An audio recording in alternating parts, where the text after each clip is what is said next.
But we're live now. I know, but you're live. No, we're live. Not just me. We're You're live. live. Alive or live. Whichever. Way to start off slow. Hello, everybody. Welcome to Film Trigger. Oh, live. Yeah, we're live. Hi.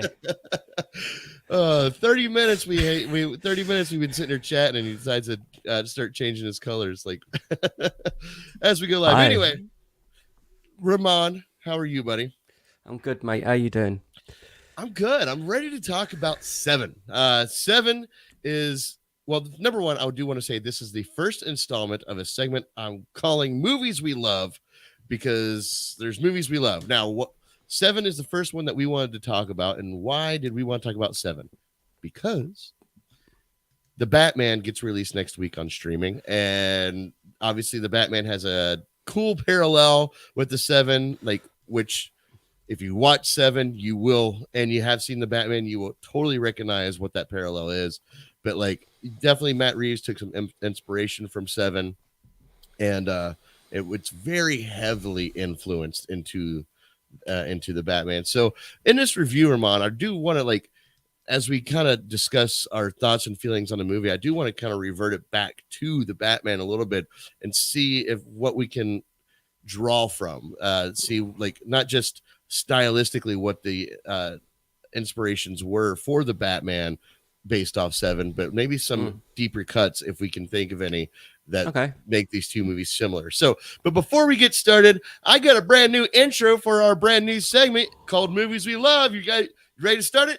3, 2, 1. What's in the box?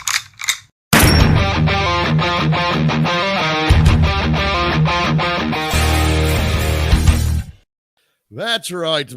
Oh, we're hiding. Where did Ramon go? You good there, buddy? Yeah, sorry, I was just being weird. Sorry. Oh, dude, I'd expect nothing less from you. Let's add some ambient background music here. Hi, everyone. I like that one. Oh, yeah. Oh, yeah. Just take it off. Well, hello. Now lay on the bed and close your eyes. Is that Arnold Schwarzenegger, Jamie Lee Curtis? Now lay on the bed, and she's like, "What?" And she gets a take back. Now lay on the bed. So funny. He drops the tape recorder. It's such a good movie. That's it. Yeah. See, True Lies would be a perfect movie to do on Movies We Love. Yeah, it's a great movie. It really, really would. All right, so movies we love. We are doing Seven. Ramon, you and I just watched this not too long ago. We did a reaction video to it that you edited, and it's on your channel right now. Yep. I watched that last night, man. That did come out pretty good. It was pretty funny. Yeah, I love it. Good job editing that. So thank you. Yeah, I just enjoyed doing. Yeah, I just thought it was great. But so if you would like, please go down to the description, click on Ramon's channel, Hit or Miss TV, and go check out that video right now. But first, before you dive into that, join us. If you like the movie Seven, let's discuss it right now.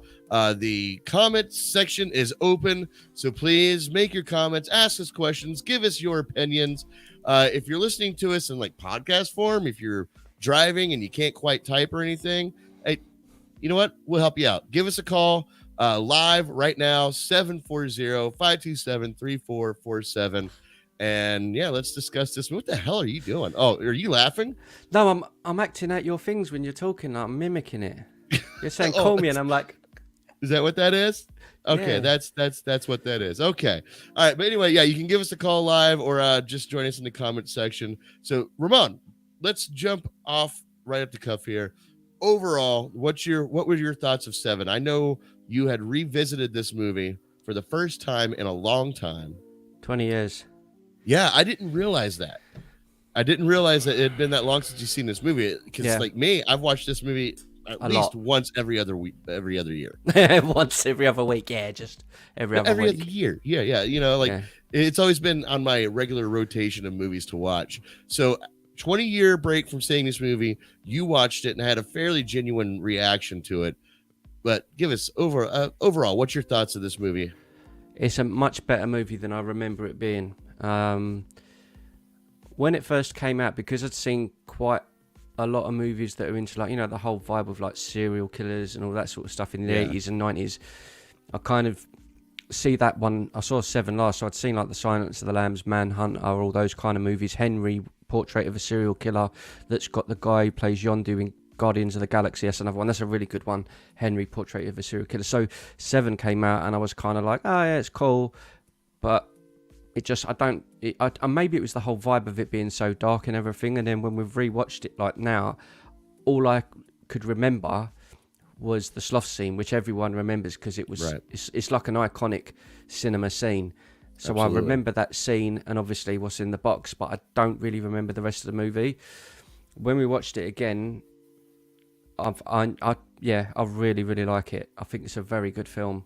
It is. It's such a well-told story. You know, like we don't really dive like in depth too deep into each of these characters' lives, but you feel like you know them so well. Yeah. In the short time we get to spend with them, Brad Pitt's character, like there's still a big question mark over him that I want to know. Like I want to know what got him where why did he move to this town? Why did he move to this city? You know, they kind of hint at it. Oh, you said, we would get away from the tractors here or whatever.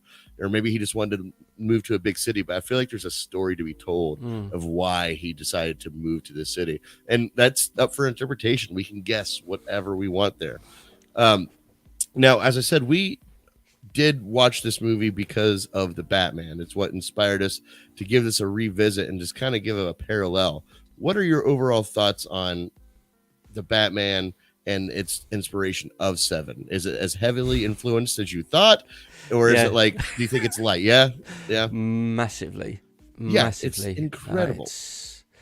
I think when it was initially said that it was going to be similar to Seven, or it's taken the ideas from Seven, I initially thought, okay, cool, it's going to be like the dark, that's kind of the vibe, the dark and everything. But it really is. The whole city, everything is so.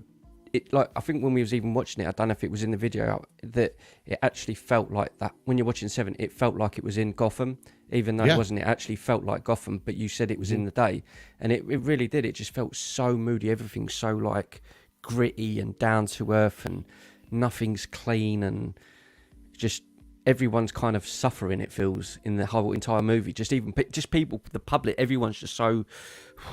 And that to me is Gotham. So. Yeah. The music as well was just amazing music. Yeah, I mean the music itself is actually like, if you were talking about the soundtrack to it, it's definitely it keeps that movie in the 90s, but like visually wise, this movie is timeless. You don't look at this movie and go, oh man, that movie was definitely in the 90s. No, like it still holds up today as a very solid stylistic film. The only thing that keeps it in the 90s is its music, and even that can be played with a little bit because the music's not like the original soundtrack. It's like a different version, like that 9 Inch Nails song. It's like a different remix of that song. So you can almost take it as an interpretation, but I can definitely see where Matt Reeves got his inspiration for the Batman. Because, like I saw it when I went and watched the Batman, I saw the comparison and how much inspiration it took, but it didn't really hit home until we sat and watched this. And like you said, that city that they're in, that is Gotham. Just it's Gotham in the daytime. That's the only difference, is that it's always raining, it's dark, depressing, and there's the city itself becomes its own character, just like in the Batman. So definitely a strong parallel there. Go ahead. Before we dive too deeply into like the comparisons, I just want to say one thing, because I've just got the thing up here just to jog my memory with the composition, the music production of the film. And I remember when it finished, and I was baffled as well, and it's Howard Shore who done The Fly. And I remember saying that as well when I watched The Fly. That was another. I'm a fanatic for soundtracks. When there's Silence of the Lambs is another one. There's certain parts of Silence of the Lambs, and there's songs that stick out, creepy, eerie strings, and Seven's got a lot of that in it. So I checked out that it's Howard Shore, obviously done The Fly, and again, it's got that same sort of feel to it. That it is. It's very 90s. It's heavy. It's really, really great, and I didn't really. It baffled me when we watched it, like rewatching it again, seeing that he'd done the soundtrack. I'm like, damn, like mate, like these again. Maybe this is where all the influences of what I like in music soundtracks has come from, and I didn't even know. A lot of it was composed by the same sort of people, like your Hans Zimmer, your Howard Shores.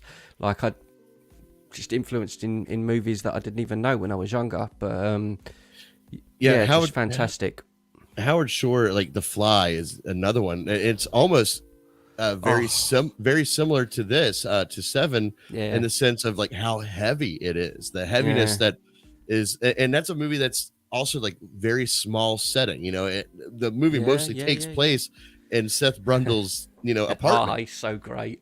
It takes place in mostly his apartment. And like the Seven, even though it has like a broader spectrum, you don't really spend your time in small sections. You're at the library, you're at the diner, you're at this crime scene, or you're in the tiny office. Each set is just very small, almost like claustrophobic in a sense. Yeah. And I think that really adds to like the overall creepiness of Seven.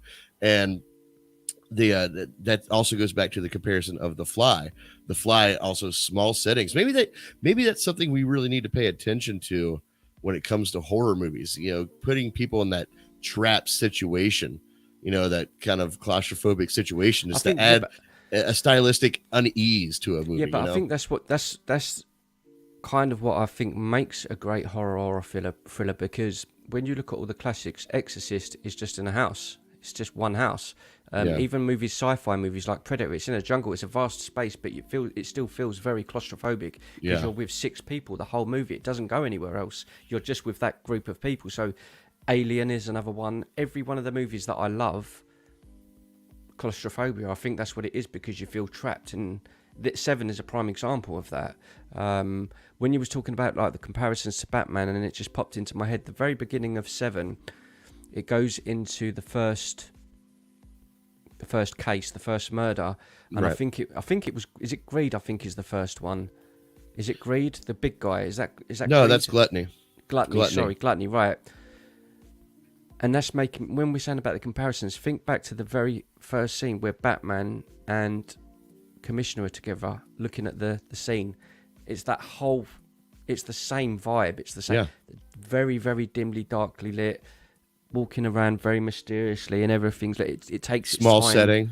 Yeah, and it definitely huge influence on it.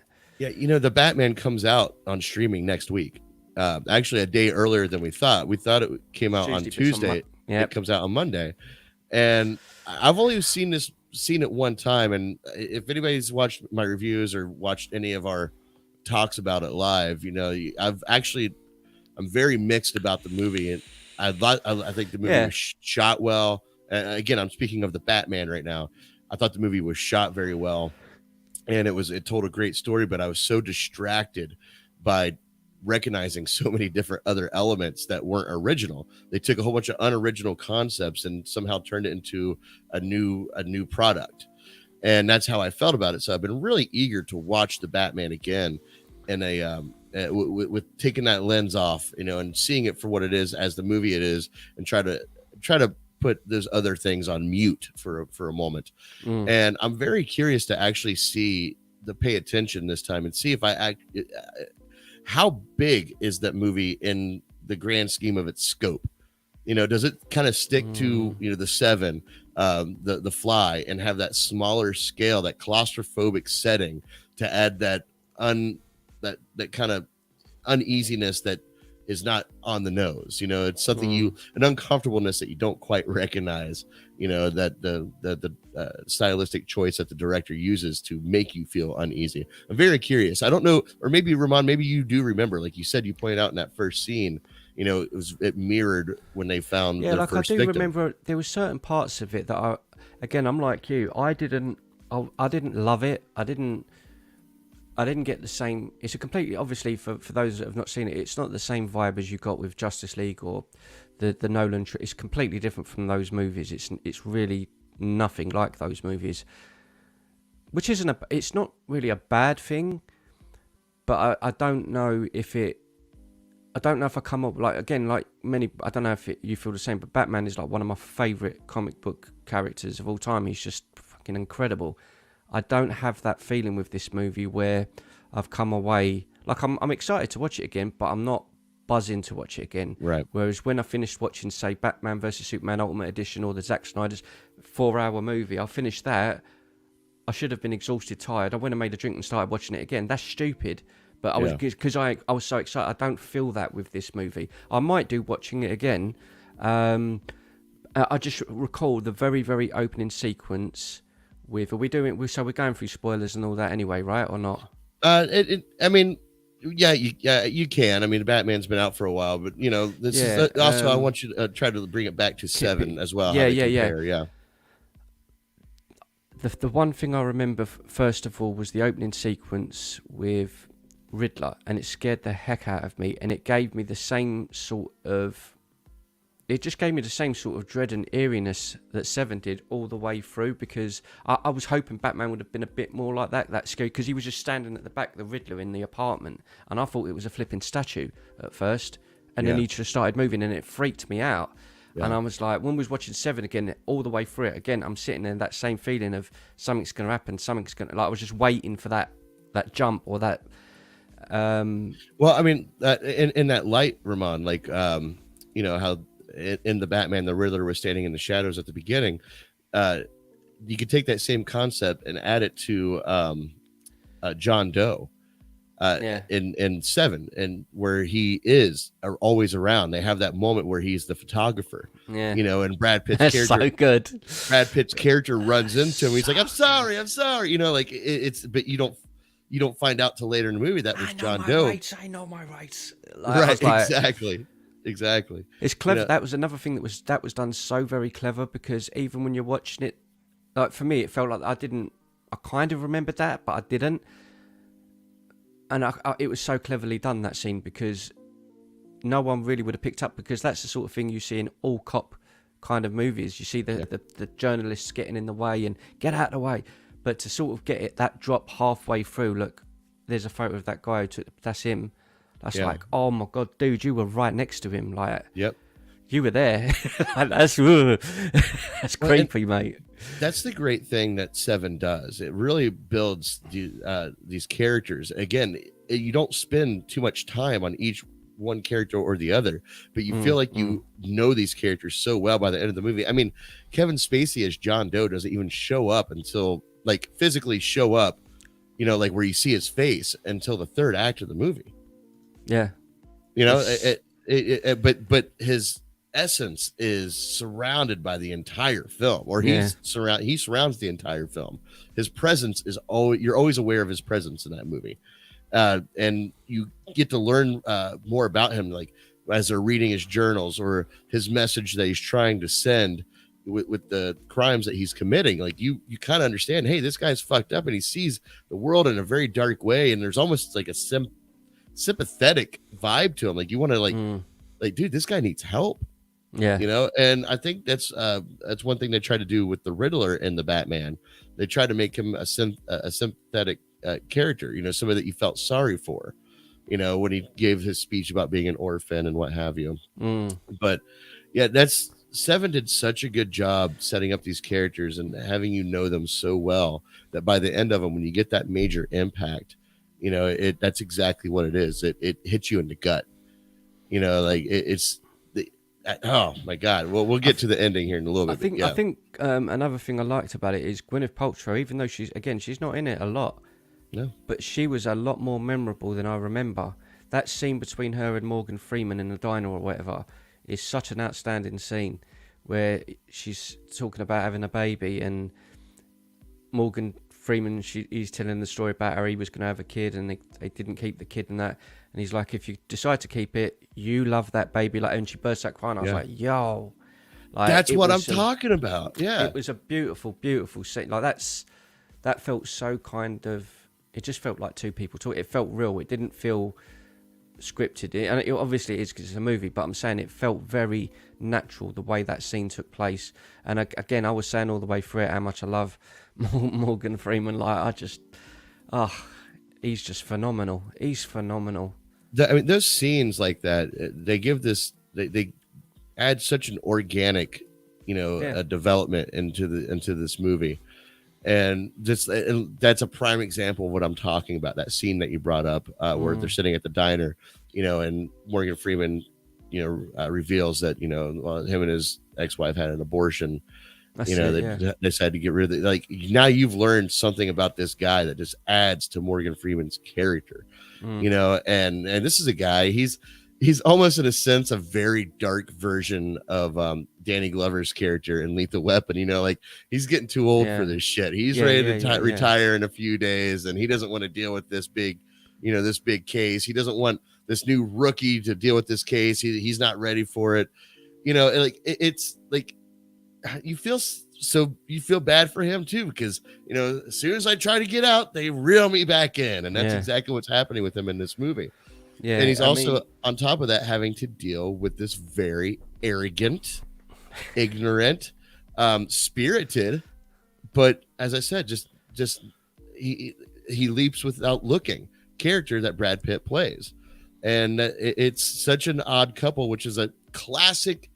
We've seen that in movies since the beginning of movies. The cops with the two different attitudes, the two different backstories, that live two completely different lives. Yeah, it's very classic. But this dark tale of it just really just dives deep, and it rips your soul out, man. This whole movie, it does that to everybody. There's no hero in this movie. No, there's no hero. It's one of those as well. Thinking about it now, it's like, I'd love to know what...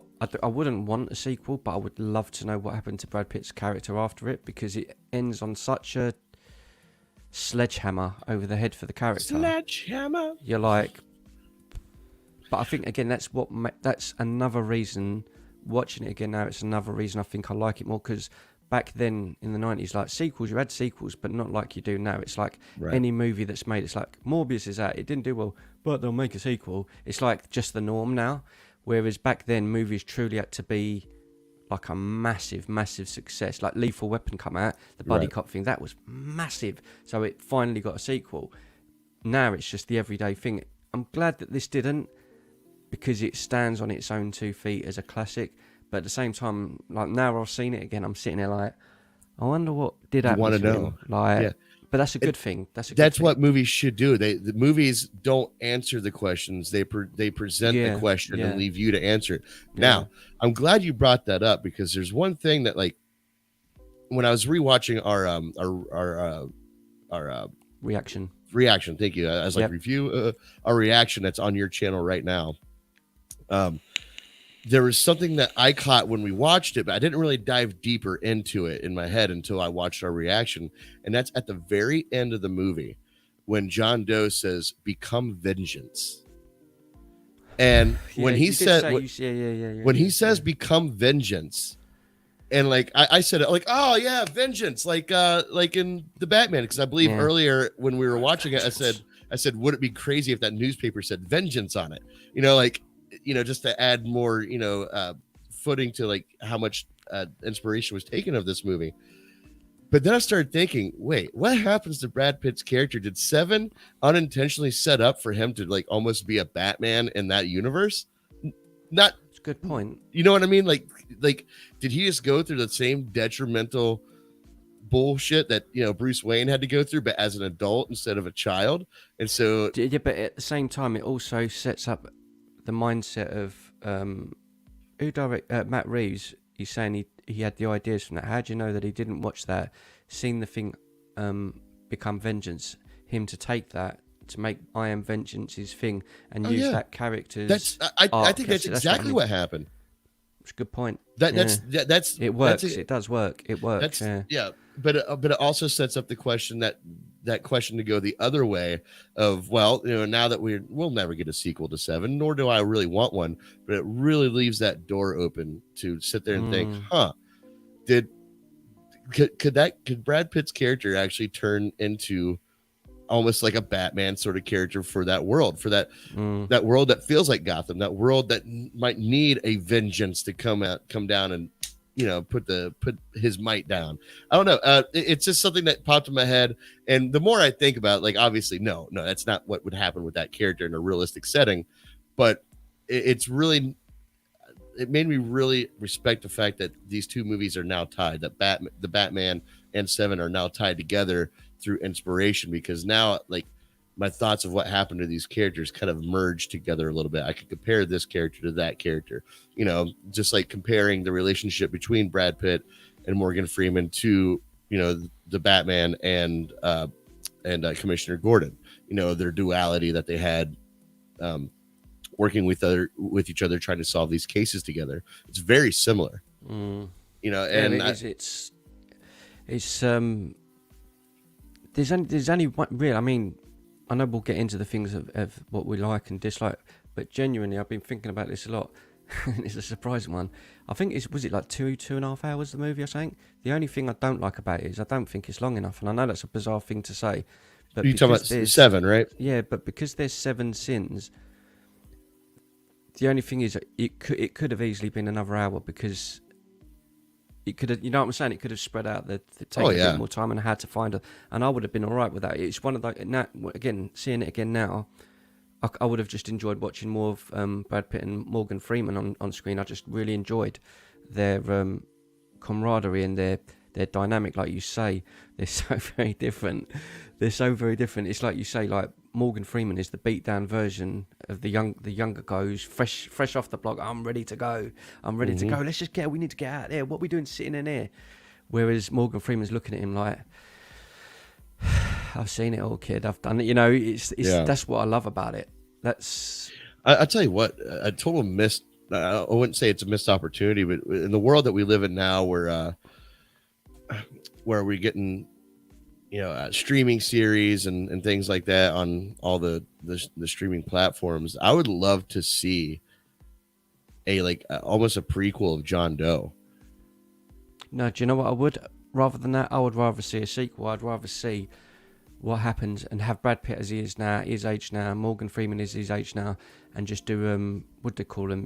Not a series. Well, it's a series, but it's like a like a one-off mini-series kind of thing. Like a mini-series, yeah, that's like 3 episodes or 5 episodes, and it's just those, just a little.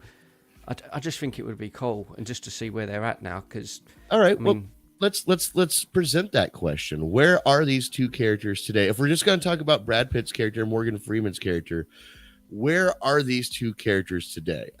Let's start off with Morgan Freeman. I feel like Morgan Freeman, I don't think his character would honestly change too much. I think the way this film ends off is that Morgan Freeman realizes that nothing's going to change for him. What's that? The last line that he puts in the movie? I'll be around. Yeah. Like I love that scene. You pointed it out. You're like, well, that was his way of saying, I'm, if you need me, call me. Yeah. Do you know what? Noticed again watching the thing, the watching it back, was I was editing it. I know it sounds stupid, but that camera shot, I want to swear, I absolutely effing love that camera shot. The camera shot is kind of like looking down.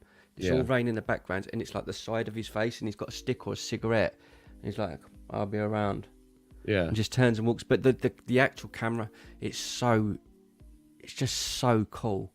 Yeah. It's just so very, cool. very noir. Yeah. So but I think that right there tells us exactly where that character is going to be for the rest of his life. Let's say if they come out with a movie right now, both Morgan Freeman and Brad Pitt return, and they do an honest, character development of where these characters are now. I think Morgan Freeman he'll probably be more bitter, a little bit more grit, but essentially the same character who just never stopped. He's almost like the go-to for new rookie cops and even seasoned cops who kind of go to him when they have nowhere else to turn. I could totally see that character. But even more interesting is, where's Brad Pitt's character going to be? But wouldn't he have been done for murder? Would he have not been? Yeah. Do you see what I mean? Well, I don't know. I don't think so. I don't think in that setting, in that type of atmosphere, I do not think that he would that Brad Pitt's character would actually be done for murder. I really don't. We got a comment here real quick by Jimbo. It says Pitt's character quite the force and continued his wife's dream of making vagina scented candles. That's my prediction. You know, that'd be that'd be the best way to go. That was beautiful. Just out of nowhere, all being serious, and then you Well, you know, lower the tone. I think Jimbo Lovely. saw the heaviness of our conversation. He's like, you know what? I was gonna drop this bomb in there. No, Yes, I do. Jimbo. You know, that is one way that this character could have went. I That's fucking I funny. appreciate you Yeah, chiming but in, Jim. did Thank he you. keep the apartment with the trains? That was another thing off topic. That's another thing about the movie I loved and I couldn't stop laughing at was the scene with the dinner when she Gwyneth Paltrow invites Morgan Freeman to dinner, Mhm. and then the trains are going over, and Morgan Freeman just bursts out laughing because you never ever see that side of him ever, or very Yeah. very. I've never seen him laugh in a movie like that. The I've seen him, like, vibrating house. yeah, I've seen him like the odd smirk. I've never seen him Yeah. bellyache laugh in a movie, and I just found that joyful to watch because again, I love him so much. But But like, yeah, where do you think Pitt's character could have ended up? Like, okay, I let's think off say the rails, man. let's do a quick trial. Okay, listen, you were put up in a messed up situation. Your wife's head was in a box, temporary insanity. You're free of all charges. Where does this character go? Straight to a bar and becomes a drunk. I think he goes completely off the rails. I don't see him as a because he was, like you say, the entire where he was in that movie, where he was supposedly sane and in control. He was very very quick to do things, very Yeah, impulsive. If something like that and everything throws his world upside down, I just see he would have been the character, or he has the traits that someone have just gone, I've got nothing else to live for, sod it, I'm just going to get out of my head and just drown it away till it goes away, and it's not going to go away. And I think he would have been I think his character would have been a lot more, don't know what the right word is, he just would have been a lot more cold and a lot more, I mean, he was impatient as it was. Whether he would have stayed in the force, I don't know. Yeah. I don't think he would have just been. I don't think he would have just been one of those guys of, oh, it's happened and he would have got over it. I just can't see that.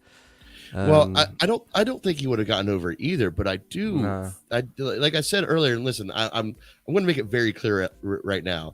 I know we're comparing Seven to the Batman. I do not think Brad Pitt's character would become a Batman character per se in this movie, but I do. No. But I do think it would open the opportunity. Yeah, I think maybe after the trial's over and he's freed of all charges, he would end up in a bar taking a drink. But I think the character is smart enough. I think the character is would become self-aware out of this situation to realize that he was so predictable in his actions that John Doe is able to get away with this. That John Doe is able to orchestrate all of this based around how predictable Brad Pitt's character was.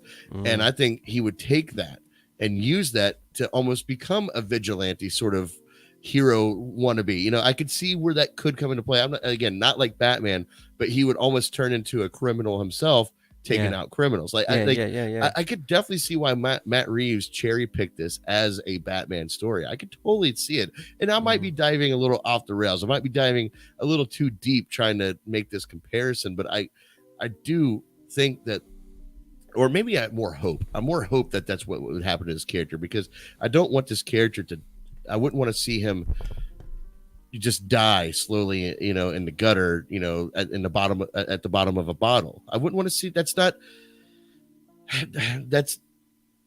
wouldn't make for a very good movie, like if we're talking about a movie, I would like to see a more positive reaction that he took out of this entire situation.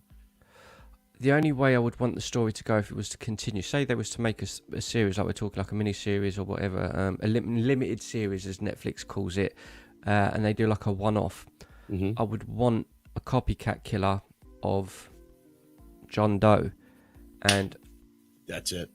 Yep. I would want a copycat killer, and I'd want it to somehow involve those. And I would want Morgan Freeman to be the one to try and pull Brad Pitt out of it. And he's still, all these years, 20 years later, is a complete wreck, off the rails. And I would want Morgan Freeman to help him get his life back together. And Brad Pitt's reason for doing this and trying to get for him to feel some sort of closure on what he's been through, to be able to get on with his life, which is why he would want to do it. Yeah. Something like that. I'm just trying to think, because how would you draw those two characters back in? Morgan Freeman by this time would be a retired 75-year-old. Brad Pitt would be in his 50s. get his Andrew Garfield moment. Yeah, you're right. I've just seen that as from Jim has left there a message. Get his get his Andrew Garfield moment where he's on screen and you give him a moment to cry, scream on, smash the place up on screen, and you to be like, fuck, man, this guy is like really let Brad Pitt have a moment, and for him to redeem his own self-worth, for him to feel some sort of like satisfaction, right? It's happened. I've got to deal with it, and I've got to get on now. And again, it's not going to happen, but the idea of that with those two could have an amazing sort of serial killer movie. You could have an amazing serial killer movie. Okay, I see your concept, and I raise you a little bit. I see your concept. Iron Man comes down. God damn it. No. Sorry. What if the copycat killer concept comes to fruition, right? And Morgan Freeman is the one who starts recognizing the copycat and suspects that Brad Pitt is the copycat. Starts suspecting, like, it starts seeing these parallels, or maybe he doesn't, but it's criminals again, and it's criminals that he's. But doing it's it criminals. To, He's doing it to criminals. But he's become vengeance, just like John Doe told him to do at the end of that movie. He literally looks at Brad Pitt and says, "Become vengeance." Boom. There's your. I think we just wrote the sequel to this movie. Brad Pitt becomes the copycat. I'd even raise you again. Yes. And I don't know how you would do it. No, I'm not. Gwyneth Paltrow comes back. That's where I was going. She's a cyborg. She's It's her body, but with a machine head. No, that's too far. But you're right. I think no. If Brad Pitt was to do it all the way through, and at the very end you find out it's him, and call it 8. Yeah, there it is. But yeah, but I don't know if they would ever revisit something like that. I don't know. Oh, I hope they don't. Honestly, this is a one-off movie.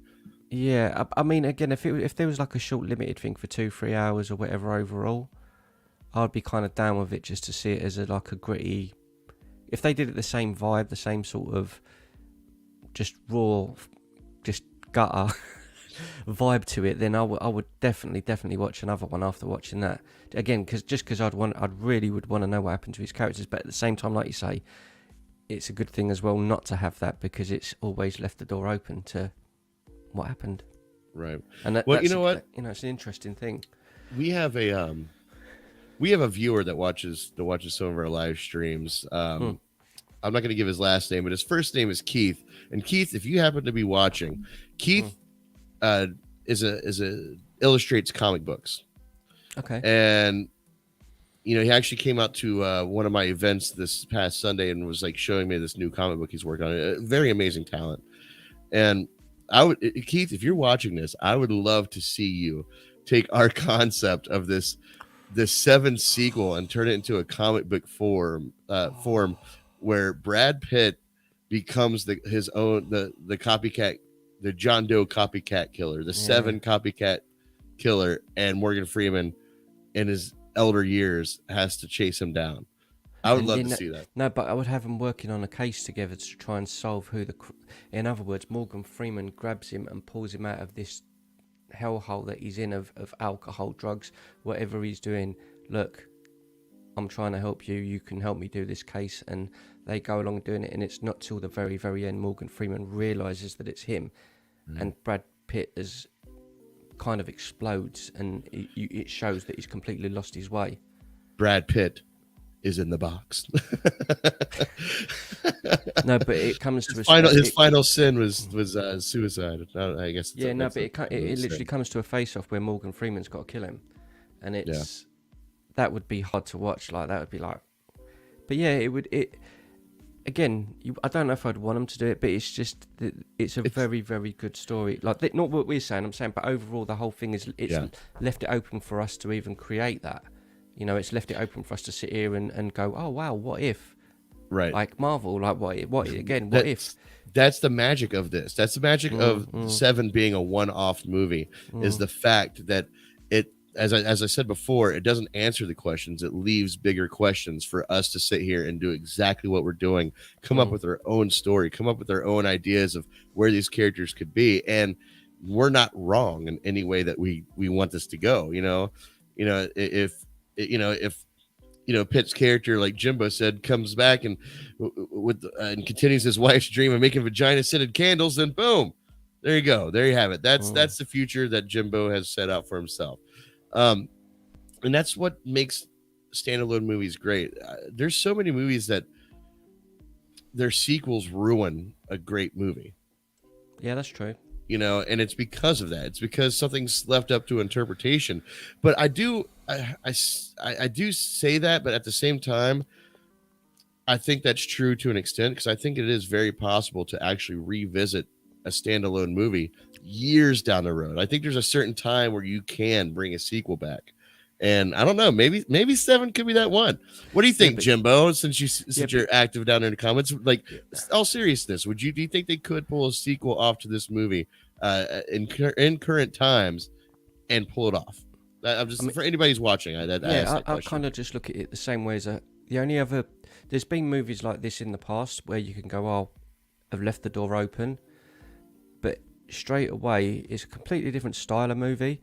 The only movie that I can think of at the moment that springs to mind is the first Blade Runner movie, because that's just its own story. It's its own tale, and it's just a one-off. There's nothing else I've ever seen like. There's just nothing I've ever seen like Blade Runner. Right. I never wanted them to do a sequel, and I ended up loving it. I just fanatic. But again, it's not for everyone. Again, I think the reason the sequel works for me is because it stuck to the same vibe, the same cinematography. It just felt like it was in that same world. And again, if they were to pick something up like this again, it's really going to be difficult.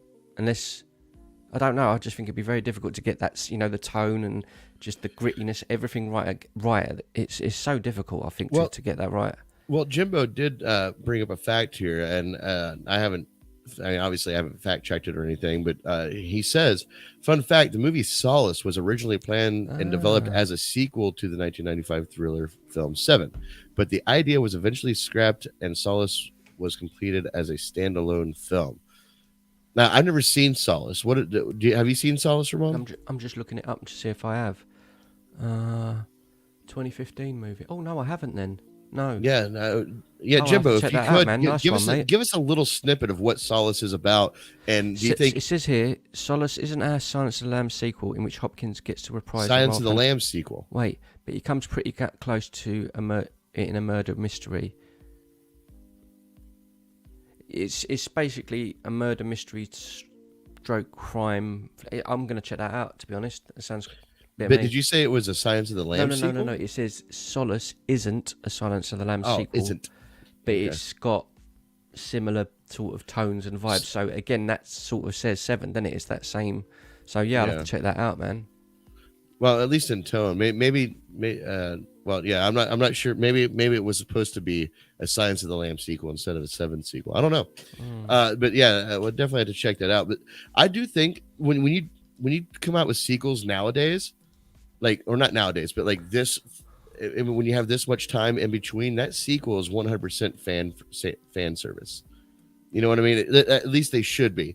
Like for me, and this is a completely different tone movie, but like Dumb and Dumber, when they came out with the sequel, like the real sequel, not the prequel, but the Dumb and Dumber 2, T.O. Do you know what? There's a scene in that. I don't really. Sorry. When they come out with that sequel, like I didn't care if that movie was going to be good. I was going to enjoy it either way. They did all the fan service. They did all the callbacks and all the stuff, and that's how you do a comedy like that. I do think if you came out with a sequel like with 2-7 now and play into the fan service, there's huge fans of this movie and play into that. I think that's absolutely how you do something like that. Yeah, I agree. Yeah, I never watched it. I just heard that in the past. Oh, okay. I gotcha.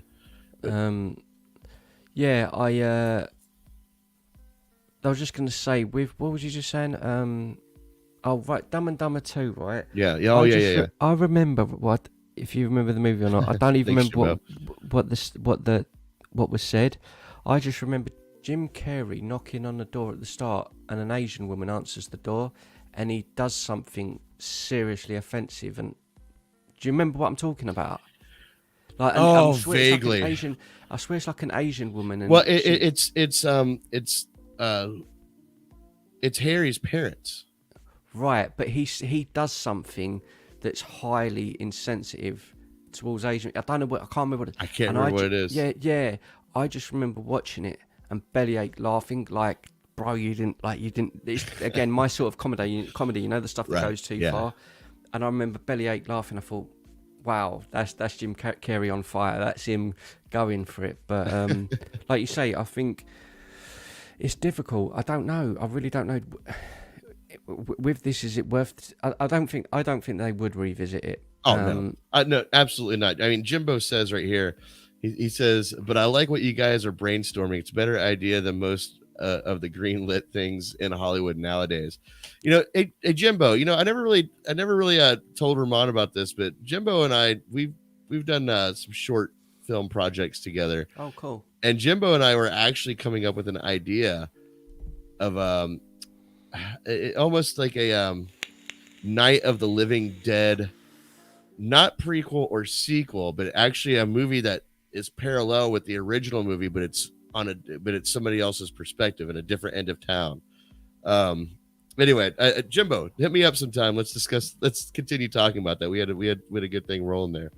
Yeah, I mean, in general though, I think it's difficult. I think with sequels, as I say, I just believe that the 90s, even the 80s as well, when you look at it, Alien was I think it was 79, Alien. Yeah. 86 was the next one. That's a long time for a sequel. Yeah. Compared to what you have now. Venom comes out, 18 months later, the second one's out. The next one will be out in a year. So I think that's a big, I genuinely think that's a big problem with Hollywood because... Oh, hold on. This just in.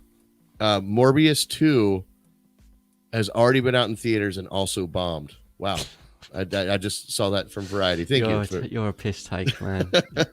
Sorry, Ramon. I couldn't help myself. That's a good Please one. continue. That's a good one. But no, I do. I genuinely think that I can understand it, that it's a money-making machine. I get that side of it. But it's only since the internet, I know I'm sorry to go off topic, but it's only since the internet that people give a crap, us fans give a crap and talk about money. Before the internet, I don't know what the original Predator made, or Commando, or Rambo. I don't know. What difference does it make to me? I'll care about the movie. So we're so fixated on how and what the studios do. I don't give a crap. I just want good projects.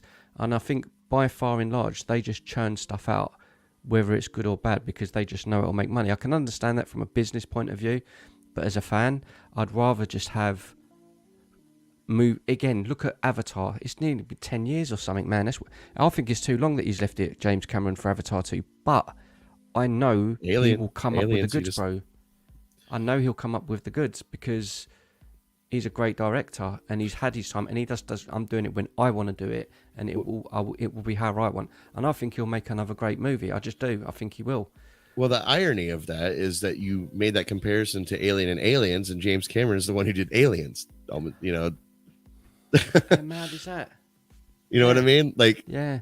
Always have faith in James Cameron, man. I do. That's what I mean. I do, and I think it's been a long time. But at the same time, it's that it goes back to the same thing. If it's in the hands of the right people in the right time, and they're doing it for the right reasons, 100%. And in a way, I'm kind of glad. Again, we'll go back to the whole Batman and everything else, but in 7, the comparison between Batman and 7. Yeah, but it's a reason why I follow, not just as a Brit, but it's why I followed James Bond for so many years. Because you think about it, it's been going since 1962, and there's been 25 movies in 70 odd years. That's not a lot. It's a lot of movies, but it's not in comparison to what would be churning out now. If you started a movie franchise now, in 70 years, you'd have 70 movies. Do you know what I mean? Right. Like, because of how it turns around now. But in a way, I'm glad James Bond now, they'll have a break.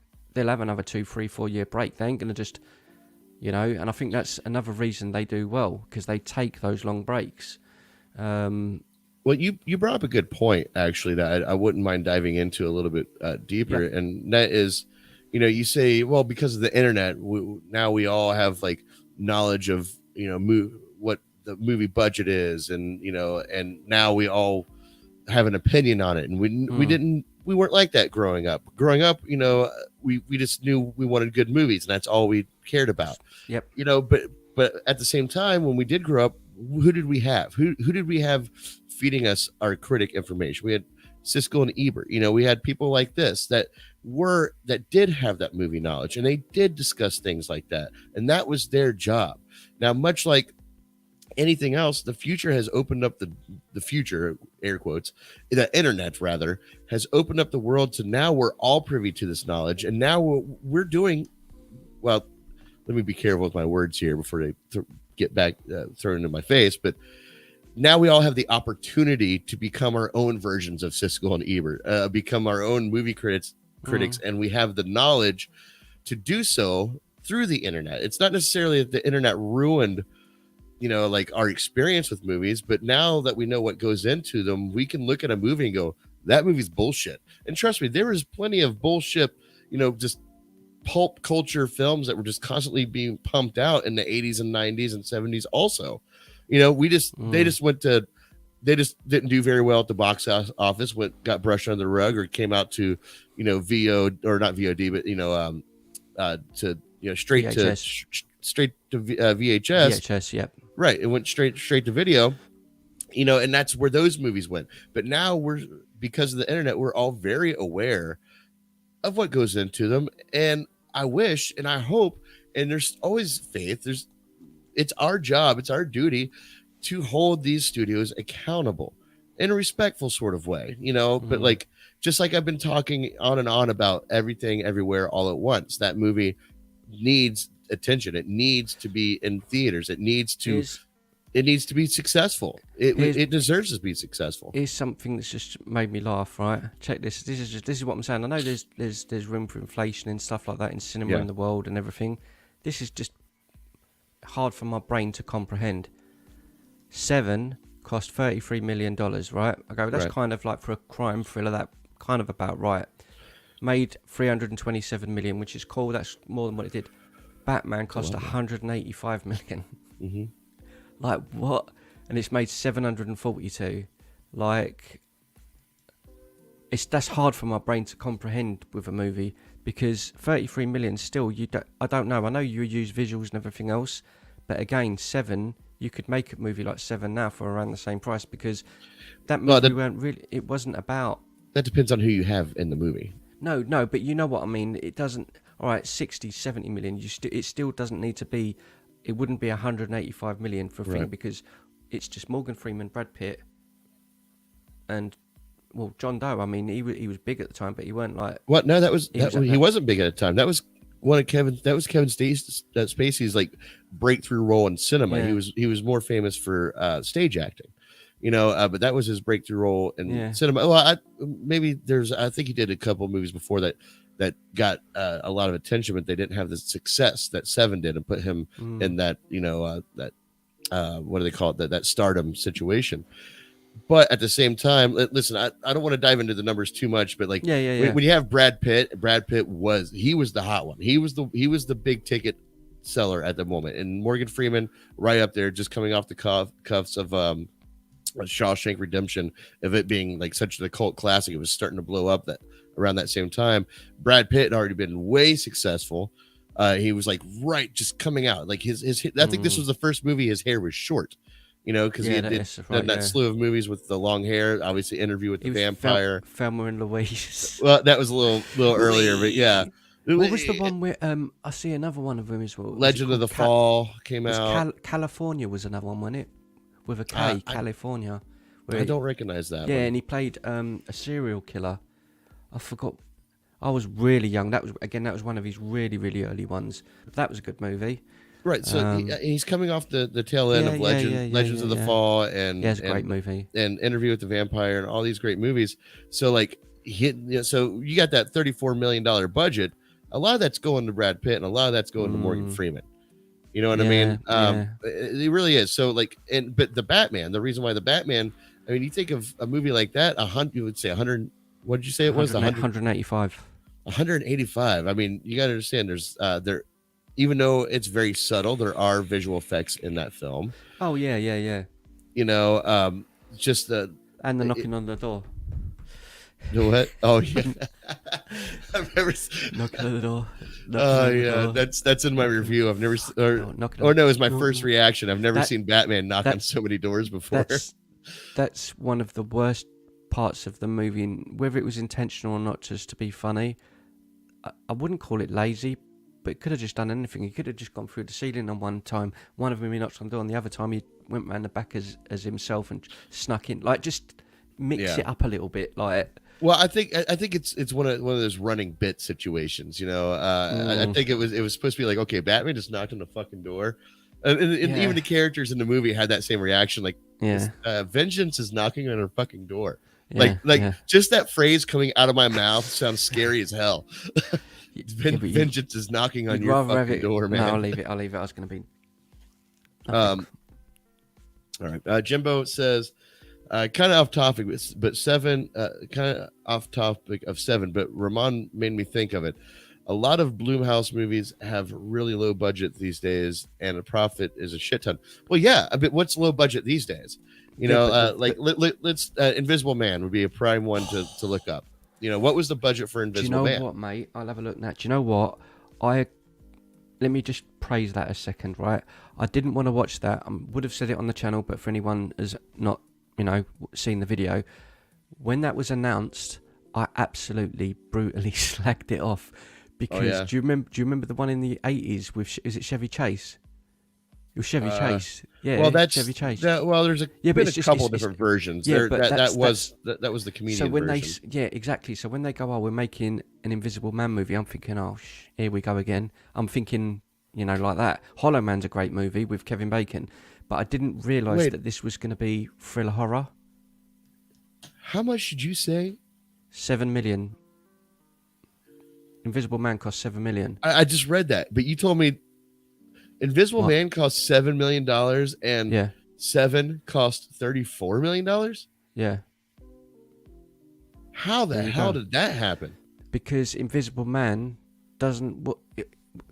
nothing happens, bro. It's just it's the main girl, the dude who wears a suit to make him invisible. Yeah, but all that invisible stuff. There's a lot of CGI that goes into that concept. Yeah, but not really, man. It was only like a couple of deaths. There's not really a lot in it. It's more. I am completely shocked that. I knew Blumhouse. That's low. That is very low. I agree. Wow. Yeah, but that goes to show you. Wow, Seven had. Now I want to dive into what the hell they were spending money on. Like, fucking what, $10 million for Morgan Freeman's fedora. Like, what the hell, man? Yeah, but this is why I think smaller budget movies. This again, what do you call it? Blumhouse done Paranormal Activity. Do you know? Have a guess. Don't look. Paranormal Activity. Have a guess. Oh, I've never even seen Paranormal Activity. I don't know. Well, it's a house with ghosts in it and stuff flies around. 15,000.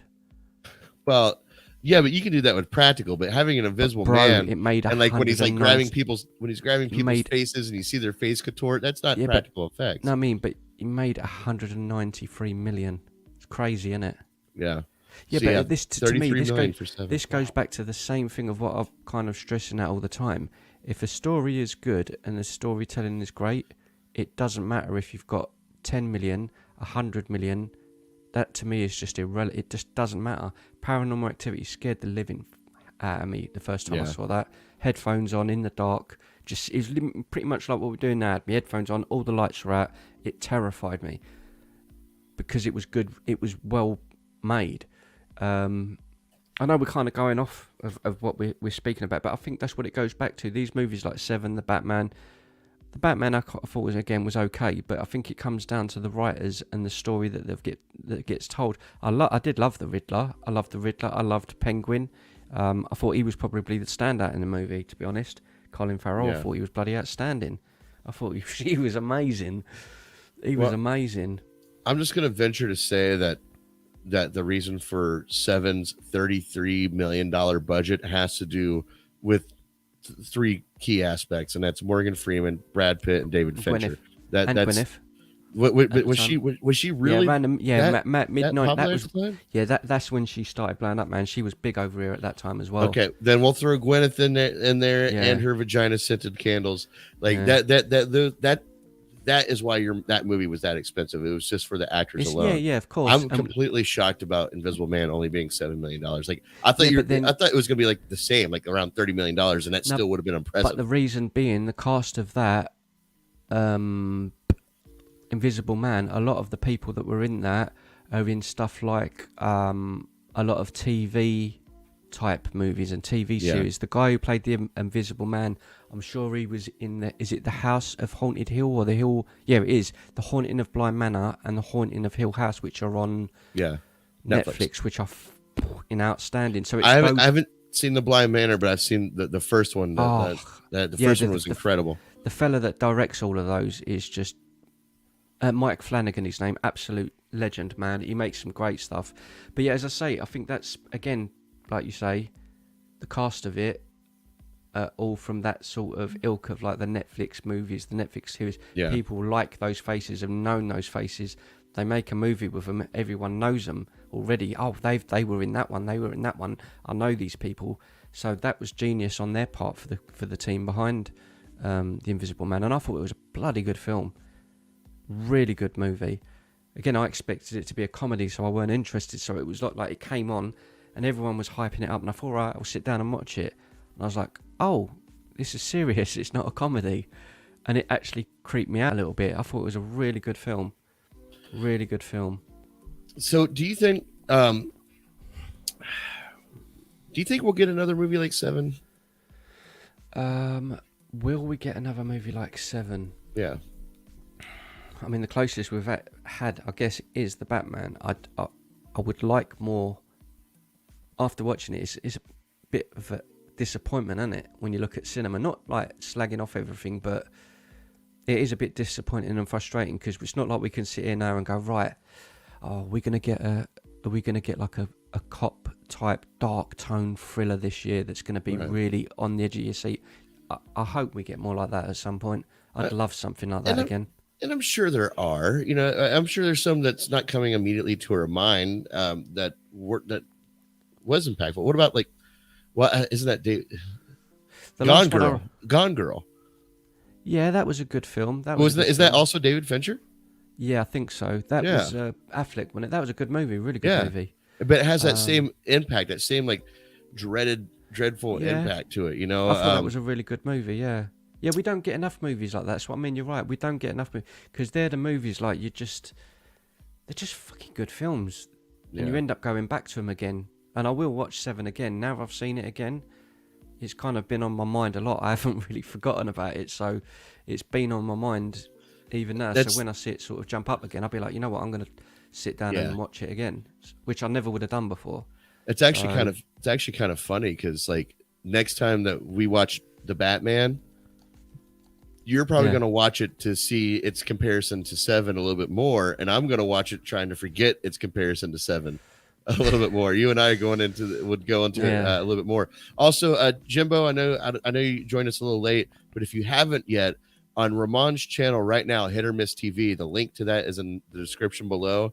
He has put out a video that we recorded of our reaction to Seven. We watched it together, recorded it, and then he kind of put together this 40-minute edit of our viewing thing. It's a wonderful video. Ramon did a really good job. Check it out and also subscribe to his channel as well. It's crazy. Like we're talking about those, looking like you get the odd sort of thriller, serial killer sort of cop kind of, but I think it swings and roundabouts. I think that time for cinema will come around again because it just always does. But I miss those sorts of movies because I'm just looking again on like a list of movies like that. I remember the ones with Denzel Washington, The Bone Collector with Angelina Jolie was another one I quite enjoyed. And it's that sort. I know it's very 90s, but I really do like them. I love them kind of movies. They're just fucking brilliant. Yeah. Really good fun. I suppose you could say No Country for Old Men is that kind of a film. It's not as dark, but Javier Bardem in that movie is Yeah, I hear a outstanding. lot about that one. That's one I haven't seen yet. Bro, you will love it. Javier Bardem is terrifying. That's what I keep hearing. Yeah, He's one of he's just so scary, bro, and he don't even have to say nothing. He just his haircut is so odd. It's like I've seen visuals. I've seen like the haircut. yeah, I've seen what he looks like. Yeah, it's like a bob that like a girl has, and it's like it's so uncomfortable, and he's so like the whole movie, and it's just you just don't feel comfortable when he's on screen. You really don't feel comfortable, and again, outstanding performance. But yeah, I mean, I'm looking forward to watching the Batman again. I don't know what I'm just going to be a typical perverted man and just say I can't wait to see Zoe Kravitz again because I'm besotted with her, mate. I am. I'm absolutely besotted with her. I just think she's incredible. Absolute major crush on her. And I watched the other one that she done for. It was on HBO Max actually. Kimmy, with her, which was fantastic. I think she's great. But I thought her performance was good. I don't think it was as good as Michelle Pfeiffer's because I think she will always be Catwoman to me in Batman Returns. But I think she done a good job. You know, I think she done better than I thought she would. But I am definitely looking forward to seeing it again. I think like you, I was trying to take in so much because it was so hyped up. I was trying to take in so much the first time around. Now I can just like sit back and go, right, cool. Now I get to enjoy the movie for not being reminded of hundreds of other movies I've seen. Yeah. All right. Well, with that being said, Ramon, is there any closing statements you want to say about Seven and your opinion on it and its impact on film in general? And yeah, anything you want to close on? I'm glad I've put it this way. I'm glad I've watched it again. I'm definitely very, very glad I've watched it again, and it's something that I will continue to watch. Like when I see it come up again, I will definitely watch it again. Whereas before, I wouldn't have done. It's a better movie than I remember, and it's just raised a sadness in me, like the stuff we've been talking about, that we don't see enough movies like that now. Yeah. I know it's not really the sort of going, oh look, we're old and I like old movies, but just the general tone of it. The Batman's got the vibe, it's got the same sort of feel, but just that sense of dread when you're watching a movie, same sort of feeling that you got from watching a movie like Silence of the Lambs, where he's helping a girl in the back of a van. You're like, don't. Yeah. Like, this is making me feel uncomfortable, mate. Like, you don't get many films. You get horrors and thrillers, but you don't get ones that sort of make it feel real. Whereas Seven did that. It made it feel like that scene with Sloth is going to be with me for the rest of my life. Like, I'll never forget that. Like, ever. I mean, the biggest thing I can say about Seven is the fact that it's one of those movies. As I said a few times before, there are no heroes in this movie. The only person that wins is the villain, and anything after that is left up for interpretation for you, the audience, to figure out for you. I got you. I know where you're going with this. For those people to figure out what they want to do, where these characters can go in their own head. Aaron White just chimed in. He says, I've never seen it, but I've heard people talk about it for 27 years. I feel like I have. Aaron, buddy, listen, I'm not going to venture to say I know exactly what movies you like or dislike. I don't know if horror is too much on your list. I mean, I feel like it would be. We discussed a few movies that are horror, Aaron. I think you would really like Seven. Please check it out. It's one of the. I'm not going to judge you for not watching it. It's so good. Like Ramon, as I said, like you're not going to judge him. Did you just say? I'm not going to judge. Not watching it. I am. Well, yeah, but that's because you're an asshole. No, I'm going to judge you, bro. Yeah, you go ahead. Judge him. Watch it. Yeah, I'm watching. Watch it. I'm watching. I'll shave your back. Okay.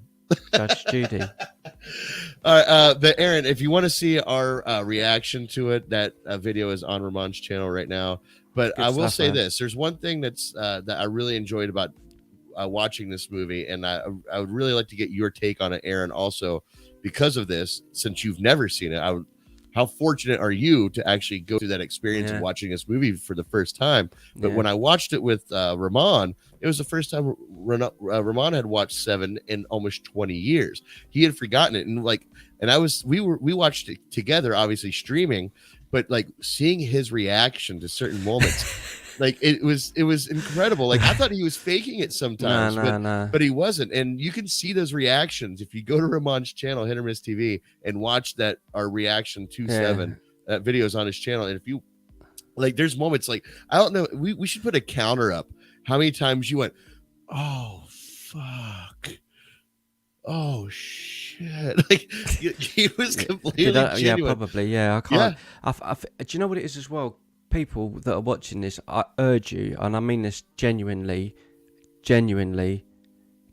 please, please, please, please, the next time you watch a thriller or a horror movie, I beg you to turn off your phone, turn off your lights, and put a pair of headphones on and watch a movie, and it will change. Yep. It will change how you watch films. I agree. Ever since I've started doing YouTube, like I watch the odd movie in bed, do you know what I'm saying, with like headphones on at night or whatever.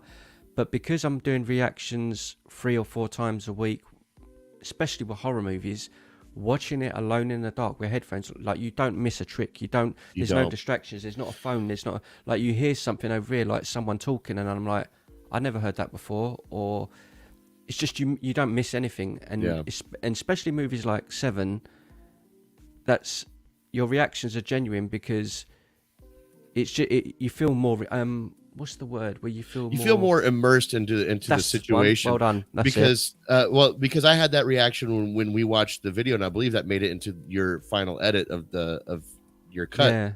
Was I said, whoa, like hearing a movie with headphones on is completely different experience. Now listen, I know none of y'all have ever been to my house. My son has, and if he was here, he would vouch for me.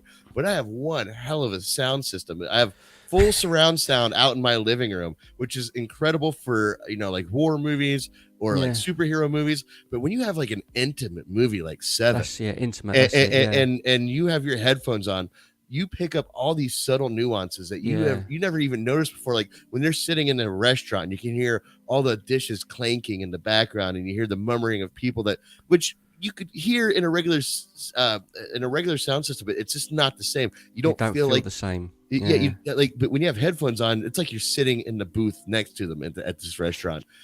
That's what makes it great. So I highly recommend watching this movie with headphones on. I made the huge mistake of when I first started YouTube. I was like I try to do a lot of horror stuff, but because of all the content that's popular, like the Batman and that, I don't get to do as much horror as I'd like to do. Right. And at the very beginning, I was like, right, just to get me started, I've never really watched the Conjuring movies, and I watched the one, I think it was the Conjuring 2, and it's got the nun in it, and I had my headphones on, and it's on my channel, and you'll see me jump and nearly fall off my chair because it scared the out of me. Because it's not, like you say, it's not the same when you've got a TV and you're sitting back here in a room, the lights are on over there, my phone's next to me, I've got a drink, I'm comfortable. You kind of don't get that same, like you said, you're not as immersed and it's not as intimate. Right. When you've got headphones on and it's you and the screen and there's nothing else, when a jump happens, it scares the fuck out of you because your sole focus is that. And I just urge anyone to just give it a go because... Jimbo just subbed to your channel. Thank you, buddy. Appreciate it, mate. Headphones. If you're gonna rewatch Seven, I do recommend wearing headphones with it. It's just one of those movies. Now, I don't think all movies are perfect with headphones, but I think definitely more intimate movies like this. Showgirls. Yeah, where you can hear Elizabeth Berkley's titties flap. How'd you remember her name? Dude, I grew up in the 90s in America, man. Are you fucking kidding me? Elizabeth Berkley, Saved by the Bell. Come on now. Represent, Vermont. Donald Trump's a legend, bro. No, Sorry. You can say, you know what? I'm not gonna go down that route. Okay, listen. Dude, Seven. Go watch this movie if you haven't. Aaron White, please watch this movie. I am very curious to hear what you had to say about it. And then also watch our reaction on Ramon's channel, Hit or Miss TV. Yes. I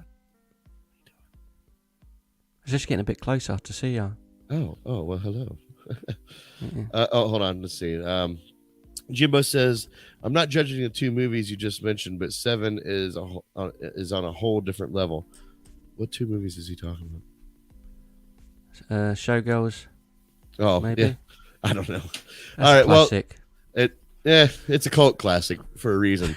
All right. With that, Jimbo, so much. Thank you for chiming in. Aaron White, same with you. And thank you for everyone who's watching. We are going to, I say we tentatively, it could be Ramon, could be somebody else, but my channel will be continuing movies that we love. If you have any suggestions that you would like to see a conversation between me and another YouTuber or a few other YouTubers about movies that we love, let me know what movie you want to see. I have a couple in my mind that I know I want to put on here. I know there's one, well, I'm not going to name drop right now, but there's one I really want to watch with somebody. And also you, Ramon, I've also told you about it too. Chef. I want to do Oh, Chef. yeah. Okay. Chef is one of those heartfelt movies. Like it's such just it's